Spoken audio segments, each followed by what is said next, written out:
Hello friends, हम आज देखेंगे दो बैलों की कथा जो कि प्रेमचंद जी द्वारा लिखी गई कहानी है, जिसमें हीरा और मोती दो बैल हैं जिनकी आपसे प्रेम की कथा है।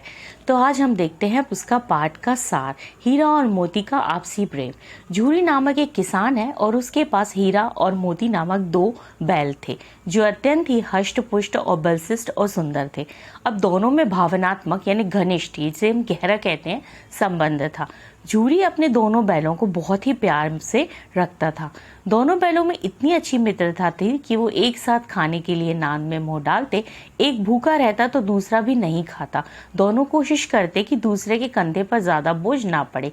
स्नेह जताने के लिए वे कभी एक दूसरे को चाटते तो कभी सूंघते। एक दिन झूरी का साला यानी कि पत्नी का भाई गया अपने खेत जोतने के लिए दोनों बैलों को अपने घर ले गया। हीरा और मोती अत्यंत दुखी हुए। उन्हें लगा कि उनके मालिक ने उन्हें बेच दिया है और वे किसी भी तरह गया के साथ जाने को तैयार नहीं थे। बहुत ही मुश्किल से जोर दबस्ती के बाद वे अपने घर तक पहुंच गए, लेकिन यही रुकना उनके लिए कठिन था। इसके बाद है कि हीरा और मोती का भागना कैसे हुआ। हीरा और मोती दोनों एक दूसरे की आंखों की भाषा और मुख भाषा समझते थे। दोनों ने आंखों ही आंखों में यहाँ से भाग जाने की योजना बनाई। अब रात के समय दोनों अपनी अपनी रस्सी अपने मालिक झूरी के घर वापस आ गए। सवेरा होते हुए जब झूरी ने बैलों को थान पर खड़े देखा तो उसके आश्चर्य का ठिकाना ना रहा। वो बहुत खुश हुआ कि उसकी बांधें खिल गई।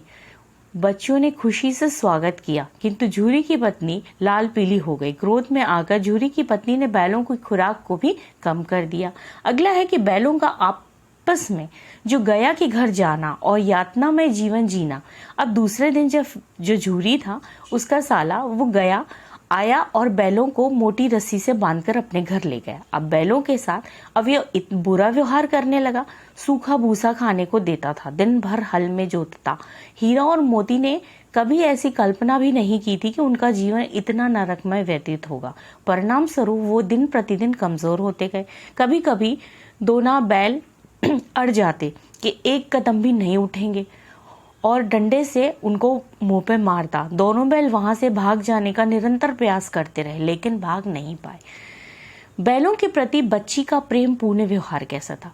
उसके घर में एक नन्ही बच्ची रोज रात को उन दोनों बैलों को दो रोटियां खिला जाती थी, जिससे प्रेम के भूखे बैलों की आत्मा तृप्त हो जाती थी, परंतु पेट की भूख ज्यों की त्यों बनी रहती थी। अब प्रेम के इस प्रसाद से उनका साहस और हौसला तो बना रहता था। रोटी देने वाली बच्ची जो थी वो भैरों की थी, उसकी माँ नहीं थी। सौतेली माँ उसे अच्छा व्यवहार नहीं करती थी। बैलों की दुर्दशा बच्ची से देखी नहीं गई। एक दिन उसने बैलों की रस्सी खोल दी और उनके पास भाग जाने का अच्छा मौका था, परंतु दोनों बैलों ने आपस में आंखों ही आंखों में इशारा किया कि उनके जाने के बाद बच्ची पर अन्याय होगा और इस आशंका से वे नहीं भागे। अब बैलों का पुनः घर से भागना और कंजी हाउस तक पहुंच जाना कैसे संभव हुआ। बच्ची ने क्या किया, अचानक ललकारा की फूका वाले बैल जो हैं वो भागे जा रहे हैं। अब हीरा और मोती के पास कोई चारा ही नहीं रह गया, तो क्या करता है कि जैसे ही वो गया को आता देखते हैं, दोनों जान हथेली पे लेकर भाग खड़े हुए। और गया ने बहुत कोशिश की, परंतु ये हाथ नहीं आए। भागते भागते वे मटर के खेत में पहुंचे। वे रास्ता भटक चुके थे और भूख से व्याकुल भी हुए जा रहे थे, इसलिए दोनों अपनी भूख मिटाने के लिए मटर खाने के लिए खेत में चले गए। अब खेत से अभी वे निकले ही थे कि उनका सामना एक सांड से हो गया। अब दोनों ने मिलकर सांड का सामना किया। सांड घायल होकर वहां से भाग गया और उन्होंने झूरी के घर का रास्ता नहीं पता था, क्योंकि वो भटक गए थे। अभी वे घर पहुंचने के बारे में सोच ही रहे थे कि उन्हें फिर मटर का खेत दिख गया और वो उसमें घुस गए। अब मटर खाते देख खेत के रखवाले ने दोनों को पकड़कर कंजी हाउस में डाल दिया गया। अब वहां पर भिन्न भिन्न प्रकार के अन्य जानवर भी बंद थे। अब वहां से निकलने के लिए उन्होंने कंजी हाउस की जो दीवार थी उसको गिरा दिया। अब अन्य जानवर भाग गए, किंतु हीरा जो था वो अपनी रस्सी ना तोड़ा सका, क्योंकि मोती भी उसी लिए नहीं भागा। अब अन्य जानवरों को मुक्त कराकर दोनों संतुष्ट तो थे।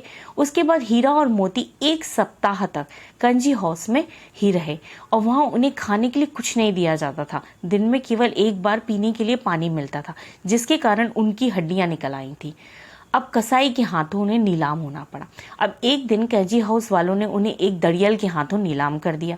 अब जो पेशे से कसाई था, अब हीरा को बहुत निराशा हुई। उसे लगा कि अब वे नहीं बचेंगे, किंतु मोती का आत्मविश्वास अभी भी बचा था। उसे भगवान पर पूरा भरोसा था।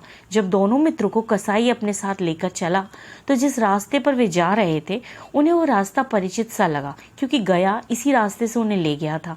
अब दोनों के शरीर में एक अजीब सी फुर्ती आ गई और सारी थकान और दुर्बलता भी गायब होने मिली गई। अब कसाई की पकड़ से भागकर वो अपने घर कैसे पहुंचे। हीरा और मोती को एक कुआं दिखा जिसे मोती ने पहचान लिया, और हीरा को आंखों ही आंखों में उसने बताया कि उनका घर जो है वो निकट आ गया है। अब दोनों बेचैन हो गए और अचानक ही घर की ओर दौड़ पड़े। दोनों अपने थान पर आकर खड़े हो गए। वह दड़ियल भी उनके पीछे पीछे आ पहुंचा। तभी झूरी दोनों बैलों को देखकर दौड़ा और बारी बारी से उन्हें गले लगाने लगा।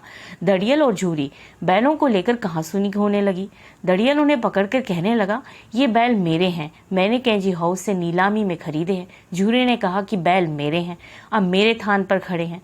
झूरी के विरोध और मोती के आक्रमण से ही दड़ियल जो था वो डरकर वहां से भाग खड़ा हुआ। अब गांव के लोग भी ये तमाशा देखकर खुश हो रहे थे। थोड़ी देर में नादों में खली, भूसा, चोकर डाल दिया गया और झूरी ने स्नेह से उन पर हाथ फेरा। दोनों मित्र अब स्वतंत्र थे। तसल्ली से ये अपनी नादों में खाने लगे। पूरे गांव में उत्साह छा गया था और उसी समय झूरी की पत्नी ने भी आकर दोनों बैलों के माथों को चूम लिया। प्रश्न उत्तर। पहला है कि कंजू हाउस में जो कैद पशु होते हैं उनकी हाजिरी को क्यों ली जाती होगी। तो कंजी हाउस का वो स्थान होता है जहां पर दूसरों की जो फसल का नुकसान करने वाले पशु होते हैं उनको पकड़कर बंद कर दिया जाता है। अब ये एक तरह के पशुओं की जेल ही होती है और उसे मवेशी खाना या बाड़ा भी कहा जाता है। अब कांजी हाउस के जो प्रबंधक होते हैं या जिम्मेदारी जो लिए होते हैं वो उन पशुओं की सुरक्षित रखें, और पशुओं की हाजिरी इसलिए भी ली जाती होगी ताकि ये पता चल सके कि कोई पशु भाग तो नहीं गया। अगला प्रश्न है हमारा कि छोटी सी बच्ची को बैलों के प्रति प्रेम क्यों उमड़ आया। अब छोटी सी बच्ची की माँ सौतेली थी जिसका व्यवहार उस बच्ची के प्रति अच्छा नहीं था। वह बात बात पर उसे मारती थी। इधर गया भी बैलों को बात बात पर मारता था और अत्याचार करता था। छोटी बच्ची को अपनी ही तरह बैलों के दर्द को भी महसूस कर सकती थी और उसे बैलों की स्थिति और स्वयं की स्थिति एक समान लगने लगी। इसलिए छोटी सी बच्ची के मन में बैलों के प्रति प्यार उमड़ आया। तीसरा क्वेश्चन है कि कहानी में बैलों के माध्यम में कौन कौन से नीति विषयक मूल्य उभर कर आए हैं। तो कहानी में जो बैलों के माध्यम से निम्नलिखित नीति विषयक मूल्य उभर कर आए हैं। पहला है कि अत्यधिक सरलता और सहनशीलता के भाव दोष कहलाते हैं। दूसरा है आजादी प्राप्त करने के लिए निरंतर संघर्ष करना पड़ता है। तीसरा है अन्याय और अत्याचार के सामने झुकना नहीं चाहिए बल्कि उनका डटकर मुकाबला करना चाहिए। चौथा है पशुओं के प्रति प्रेम भाव रखना चाहिए। पांचवा है भ्रातृत्व की भावना रखनी चाहिए। छठवां निहत्थे पर वार नहीं करना चाहिए। आठवां औरत पर हाथ नहीं उठाना चाहिए बल्कि उसका सम्मान करना चाहिए।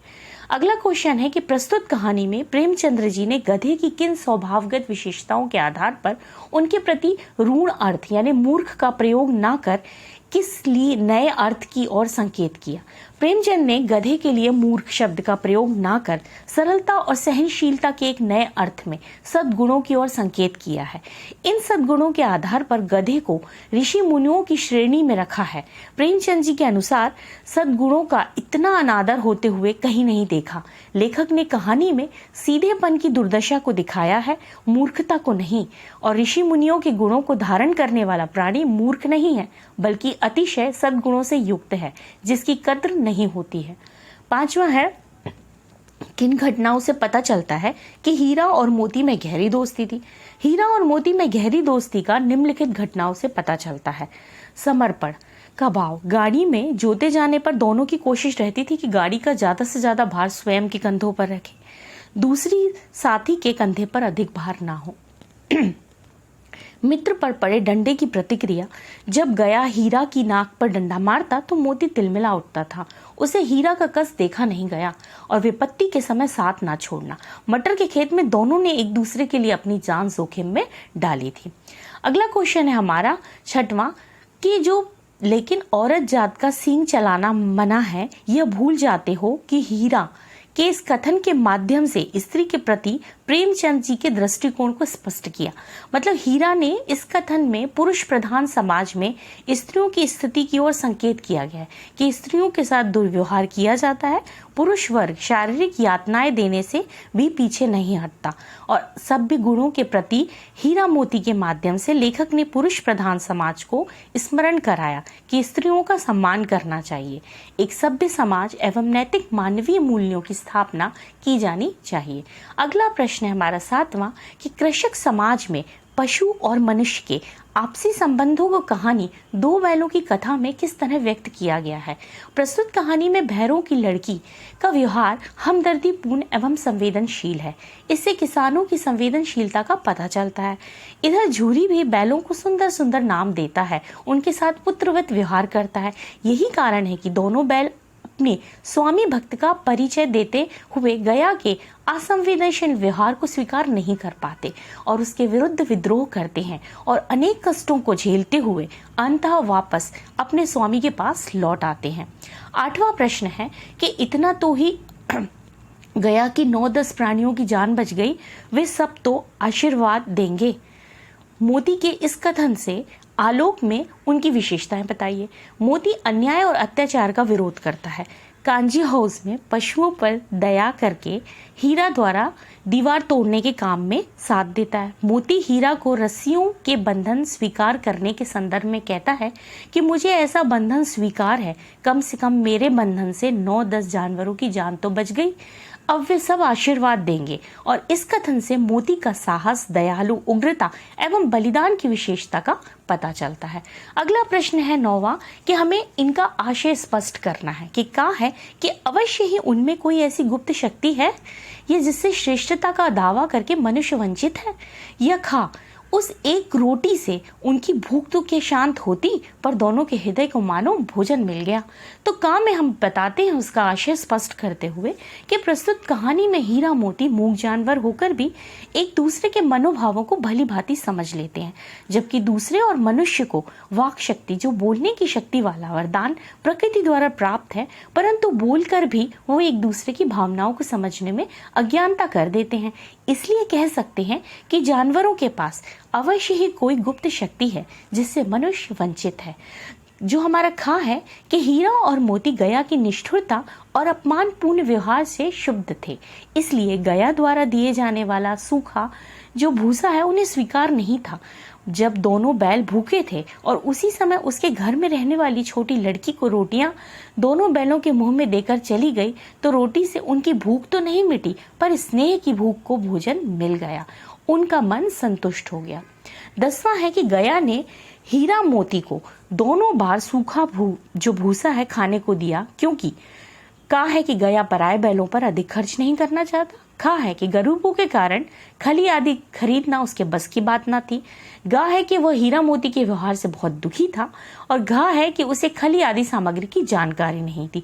तो इसका सही उत्तर है का, जो कि गया जो है वो पराये बैलों पर अधिक खर्च करना ही नहीं चाहता था। अब हम बात करते हैं रचना और अभिशिष्ट।